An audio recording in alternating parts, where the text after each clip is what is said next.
विपक्ष चर्चा करने से इनकार कर रही थी, पर हम ये उम्मीद करेंगे कि वो सहयोग करे। हम चर्चा करना चाहते थे, विपक्ष चर्चा करने से इनकार कर रही थी, पर हम ये उम्मीद करेंगे कि वो सहयोग करे। और प्रधानमंत्री जी ने और भारत की सरकार ने जो स्टेप्स लिए हैं, जो मेजर्स लिए हैं, जिस तरह युवाओं की और छात्र छात्रियों की आवाज सुनी गई, I think it's a welcome move.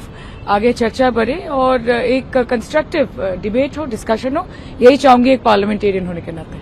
अभी तो फिलहाल जो छात्र नौजवानों के साथ कई जगह पर सरकार केस करा रही है, मुकदमे लिखा रही है। सरकार को चेतना को चुनौती नहीं देनी चाहिए और सरकार के लिए चेतना ही चुनौती बन गई। और अभी तो बात हम सब पॉलिटिकल पार्टी के लीडर बैठ के बात करेंगे क्या तय करना है। अमित शाह जवाब दो के नारे से गुंजायमान सदन को किया हुआ है। देखिए, जिम्मेवारी तो राहुल गांधी की तय होनी चाहिए। 2004 से लेकर 2026 तक जितनी भी विदेश यात्राएं इन्होंने की हैं, वो सभी किसी को पता नहीं है। विदेश जाते हैं, किससे मिलते हैं, क्या करते हैं, किस तरह का आंदोलन में शरीक होने के लिए फंडिंग की बात करते हैं। सोरोस के लोग इनकी यात्रा में कैसे थे। 2008 में जो चीन के साथ इनका समझौता हुआ, कांग्रेस का गुप्त समझौता हुआ, आज तक उसको इन्होंने डिस्क्लोज नहीं किया। ये कोई ट्रांसपेरेंसी है। दूसरा, लीडर ऑफ द अपोजिशन का जो कानून में कॉल एंड सगधर कहता है कि लीडर ऑफ द अपोजिशन यदि डिफेक्टो प्राइम मिनिस्टर की तरह बिहेव करेगा तो बाहर जब जाएगा तो वो देश की नीतियों के बारे में, सरकार के नीतियों के बारे में बताएगा। राहुल गांधी जी ने जितनी यात्रा की है उसमें देश के खिलाफ बोला है, सरकार के खिलाफ बोला है, संविधान के खिलाफ बोला है। तो सबसे पहले तो लीडर ऑफ द अपोजिशन से इनको कैसे हटाया जाए, ये प्रस्ताव जो है हम पेश करने की कोशिश करेंगे। और दूसरा, 2004 से लेकर 2026 तक इनकी सारी यात्राएं, सारे मित्र, सारे गुप्त समझौते, इसके बारे में हम सरकार से आग्रह करेंगे कि एक एसआईटी बना दी जाए और एसआईटी से इसकी जांच हो, तभी तो जिम्मेवारी तय होगी ना। पहले तो ये जिम्मेवारी तय हो, पहले तो 2004 से 2026 तक राहुल गांधी की जिम्मेवारी तय हो, तब जो वो डिमांड कर रहे हैं उसकी जिम्मेवारी तय होगी। सरकार में प्रस्ताव कब लाएंगे, किस तरह से?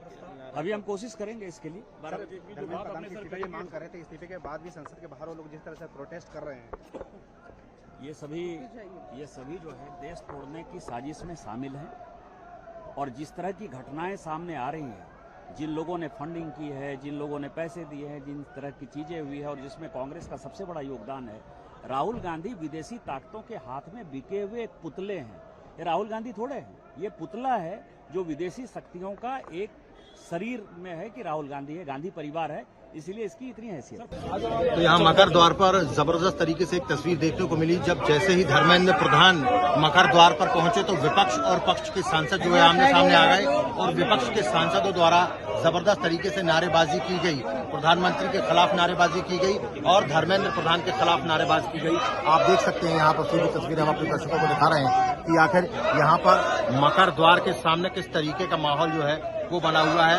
विपक्ष जो है वो लगातार यहाँ पर प्रोटेस्ट करने के लिए आया हुआ है और वो लगातार प्रोटेस्ट कर रहा है। धर्मेंद्र प्रधान ने हालांकि इस्तीफा दे दिया है, लेकिन जैसे ही धर्मेंद्र प्रधान पार्लियामेंट पहुंचते हैं, विपक्ष के तमाम सांसद जो है वो नारेबाजी करने लगते हैं और उसके बाद में यहाँ पर पक्ष और विपक्ष के सांसद एक बार आमने सामने आ जाते हैं। जो पार्लियामेंट के सुरक्षाकर्मी हैं, सीआईएसएफ के जो जवान हैं, वो बीच में आकर खड़े हो जाते हैं। यदि वो बीच में आकर खड़े ना होते तो शायद हो सकता है कि कुछ धक्का मुक्की भी हो जाती, लेकिन फिलहाल यहाँ पर जो है विपक्ष अब नारेबाजी कर रहा है, प्रदर्शन कर रहा है। जो नया बिल लाया जा रहा है उसको लेकर नारेबाजी हो रही है और जो बच्चों को जिस तरीके से बच्चों पर हमला किया गया था उसको लेकर यहाँ पर जो विपक्ष है वो नारेबाजी कर रहा है। अब देखने वाली बात होगी कि जब बिल पेश किया जाएगा उसके बाद में जब इस पर चर्चा होगी तो विपक्ष की तरफ से कौन कौन बोलता है। मंच तिवारी, टाइम्स नाउ, नवाबाद के लिए, दिल्ली से।